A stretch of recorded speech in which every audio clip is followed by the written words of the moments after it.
I'm Tom Hibbert and welcome to Winning Strength Online. This is the fourth installment in my 8-week log peak series.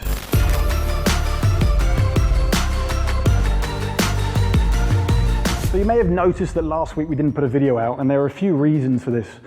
The main reason was the session didn't really go to plan, and the main reason for that, after looking back at what I've been doing, was a lack of recovery. So the way the session went, it was meant to be 3 sets of 3 and cleaning each rep. I managed to get up to 165, hit that for a single, missed the second rep because my timing was off. Then I was kind of umming and ahhing on what to do, whether I should go back to that or whether I should go up. Because it was 4 weeks out, I had the opportunity to kind of build my confidence and maybe do a heavier rep. So what I did was I loaded an extra 10 kilos on, I managed to clean, but the log wasn't quite positioned on the chest, so I kind of bailed out of that. In my head though, I had a contingency plan. If I wasn't gonna hit that 175, I was gonna go back and do a back off set. So I went down to 150 and managed to do 5 reps of clean and press at it. But again, it wasn't the perfect set because by the end of the set, it took about 2 minutes. So you can imagine that there's 5 reps, that's around 30 seconds in between each rep. So it's good volume, but it wasn't the perfect session. So after probably throwing my toys out for a little bit, I needed to analyze and figure out what I wanted to do. So instead of standing in front of the camera with no answers, I wanted to go away and think about it.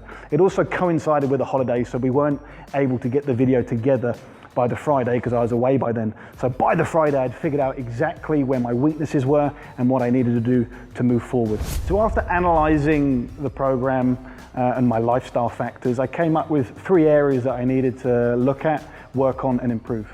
So the first one is recovery. What I've done is I've added in extra recovery options to help me recover from obviously the hard training sessions. So I'm blessed with the fact that I've got many different modalities I can use. I've got frequency-specific microcurrent, I've got the infrared sauna, I've got photobiomodulation, and I've got the hyperbaric oxygen chamber. Now, 4 weeks out is when I kind of ramp things up.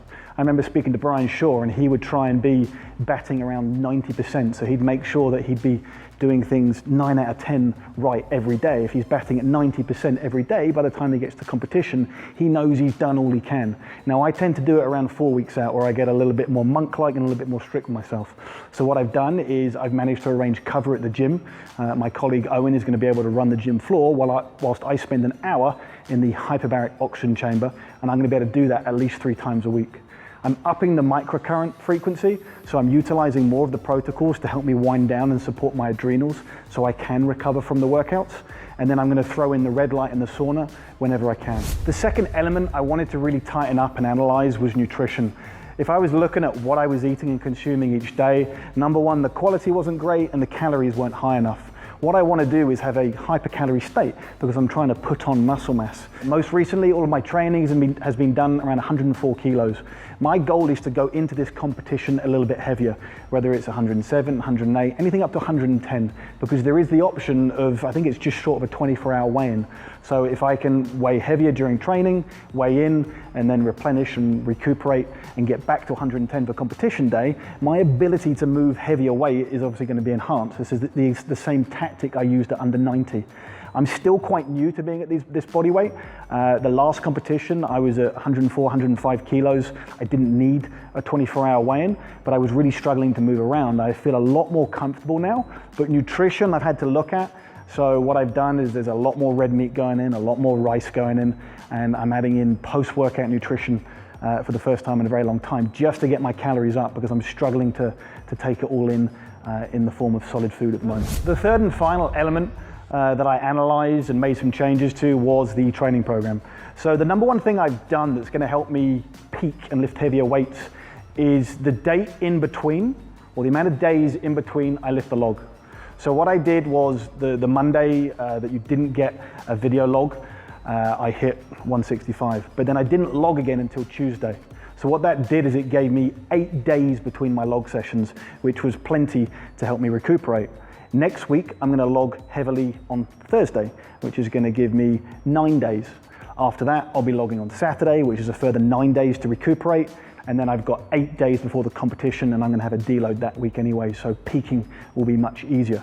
So having that extra day or two between the log sessions is really going to help me increased performance. What I found is that 7-day marker for me, as I'm approaching these heavier weights, isn't quite working. The next thing I did is I wasn't quite happy with the performance of my cleans in that last 3x3 session. What the next phase was asking for was for me to do push press from the rack, and something was telling me that wasn't quite the right idea.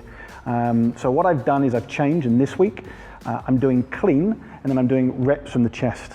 Now, another thing that wasn't great when I did the 165 and 175 session that didn't go so well last week was I wasn't really happy with my leg drive. I wasn't happy with the timing. I wasn't happy with the speed. So what I've done is I've changed what I'm doing for the next 2 weeks. So this week, what I did was 5 singles with a pause in the dip to help me improve my leg drive and leg drive strength specifically. After that, I then did 5 doubles. So 1 clean, 2 presses from the chest with a normal reactive dip. So the normal competition dip. The first 5 singles were done at 140 with only a 2-minute rest, so a little bit of volume and timing work. And the 5 doubles were done at 150. So this week, or this week coming on the Thursday, I'm simply going to increase that. I'm going to do between 3 and 5 singles at 150, pause dip, again to get that leg drive and timing. What I'm finding is I'm not getting my glutes and hips through, and then I'm not locking out properly. And then I'm going to do, again, doubles, triples from the chest with the top goal weight of 165 kilos. Thank you for taking the time to watch this short clip on what's been going on with my log training as I build up to attempt the under 105 world record. Please do subscribe to the YouTube channel so you can stay up to date. If you're looking to learn more about strength training and how to get inhumanly strong, please check out the WSO membership at winningstrengthonline.com, which has a free 7-day trial you can take advantage of.